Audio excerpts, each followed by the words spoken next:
Hey, what's up guys? Today we're going to be taking a look at the Marvel Legends retro carded Hercules action figure. This figure should be hitting stores right now in straight cases, and I really love the eye-catching card design. There's subtle grayed out comic panels in the backdrop, and I just like the overall layout of the artwork of the character, as well as the colors that they used. It's all really striking. And moving on to the back of the card. Once again, more use of vibrant colors. The blue and the yellow really just calls out your attention. There's the artwork of Hercules over here, description of his character, and there's also some product information at the bottom. I'm based in Singapore, so I suppose the stock coming into Southeast Asia also has a sticker over here for the product information in Thai.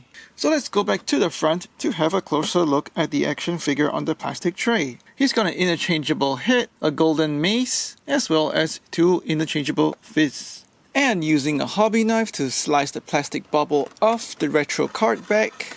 First up, let's take a look at his golden mace. The top part of it is cast in the golden yellow plastic. It's got a rectangular design with solid construction in the middle. The bottom part of the mace, from the handle to the strap, is cast in a brown plastic. Green paint is used on the handle, and at the bottom there is also a hit of gold paint. He holds the mace just fine in his right hand, as well as his left hand.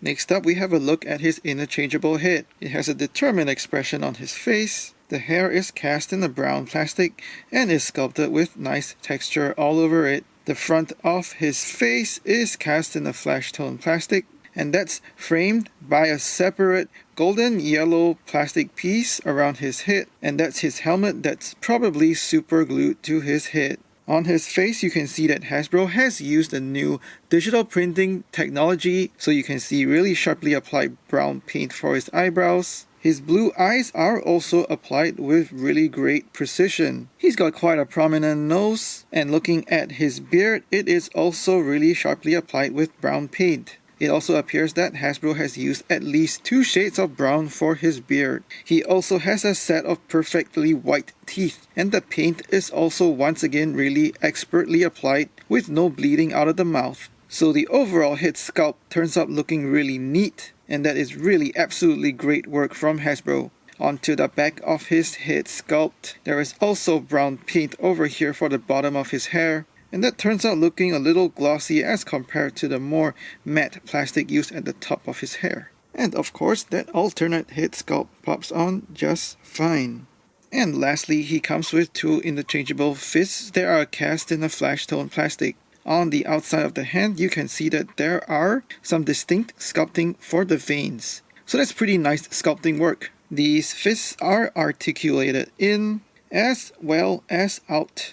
Those fists pop on just fine, so you can get him ready for a fist fight. Or, of course, you can also have him posing, flexing his muscles. And since he only comes with 1 weapon, definitely use the fist instead of leaving an open gripping hand on the side that's not holding a weapon. Zooming into the sculpt of the figure, we can see that on the default head, he also has that same digital printing technology applied. So all the paints on his face are also applied with the same precision. And all that paint just looks superbly neat on his face. The hair sculpt as well as the golden helmet are exactly the same sculpt as on the alternate head. And this time the default head is sculpted with a cheesy grin. I certainly don't mind this because it adds to the fun of having a Hercules character. He's got a big bulky sculpt for his torso and his arms, and that's all cast in a flesh tone plastic. There's paint applications for the front of his chest for his body hair, and his torso is accessorized with a green plastic leather looking harness. The rivets on the side of this harness are painted with a metallic green. However, the metallic green is only visible on the front. The rest of the rivets from the underarm all the way to the back are actually not painted, so that's Hasbro being lazy or cutting costs. It's not noticeable from far, but once you get close up, it really makes me feel a little unsatisfied with that. Onto his arms, he also has that same brown paint for the body hair, and that goes all the way from the shoulders to his forearm. There's a separate wrist gauntlet over here that's cast in a golden plastic, some detail for the braces sculpted on the outside, You can pop his hand off, and while the wrist gauntlet has a rather snug fit, you can actually slide it off. And you can see that body hair is also consistently applied on his forearm beneath the wrist gauntlet. On the back of his torso, we see that same definition of muscle sculpting, but there's no brown paint over here for the body hair. Moving on to his waist, he's accessorized with a thick band leather looking brown belt. And it's got that iconic H logo on the buckle that's painted in gold. The gold paint appears to be applied a little thin because it doesn't really match the gold on his wrist gauntlets. Moving on to his crotch piece, it is just a plain green plastic underpants. On to his legs. They are also cast in a flesh tone plastic with, again, nice definition for the muscles. You can even see some sculpting over here for the veins that pop out on his legs. So once again, that is also nice execution of the sculpt, making sure that there's definition in the final product piece. His legs also don't actually have that brown paint for the body hair. So it looks kind of weird that he's got a really hairy torso, but his legs are perfectly waxed. On his lower legs, he's got some brown high-cut sandals, or you can call them mandals. There's some skin tone paint applied in between the straps of his mandals, and that skin tone paint is also applied to his exposed toes. Once again, it's really good sculpting work, as you can see the wrinkles in the leather sandals, as well as the toenails on his toes. And lastly, he also has skin tone paint applied for his exposed heel. Onto articulation, his head is on a ball hinge, so that swings around 360. There's a very slight bit of tilt left as well as right. He also can look down, that's hindered a little bit by his sculpt of his beard, and he can look up pretty well. Swivel hinge at the shoulder, so that goes 360, as well as swinging out that far, just about 90 degrees. Upper bicep swivel, so that also swings no problem, 360. Double jointed elbow, so that gets you past 90 degrees, and that's pretty good, even with his bulky muscles and that wrist gauntlet. Swivel hinge at the wrist, so that goes 360, articulating inwards as well as outwards. He's got a mid-torso ab crunch, so that's pretty good range forward, and he can bend backward pretty well as well. He's got a waist swivel, but in order to use that, you might have to slide his belt upward, and now you can swivel him right and left. Ball joint at the hips, so that goes out just that much, and you can also swing his legs forward and backward. He's got an upper thigh swivel, so that swings out as well as in.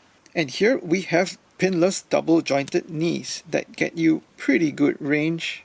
There's also a swivel just above his sandals, so that gets you 360 swivel. Pretty good range in his ankle tilt upwards as well as downwards. And there's also generous ankle tilt outwards as well as inwards, and that feels slightly detented.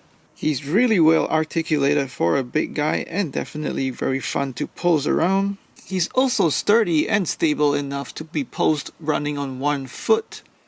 And since he comes with a cheesy smiling default head sculpt, you can also get him into all sorts of goofy poses.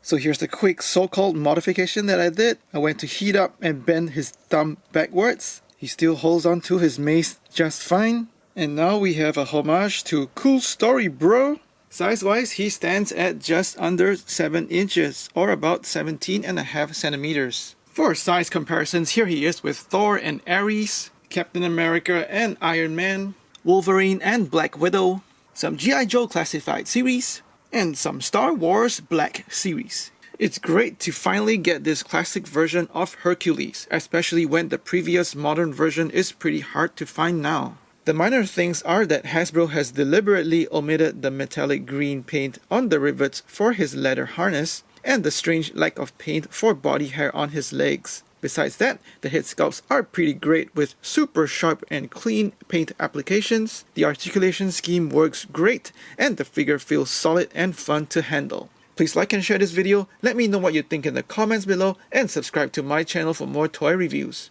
Also, don't forget to check out my new TikTok account in the description below. Thanks for watching, take care, and cool story, bro.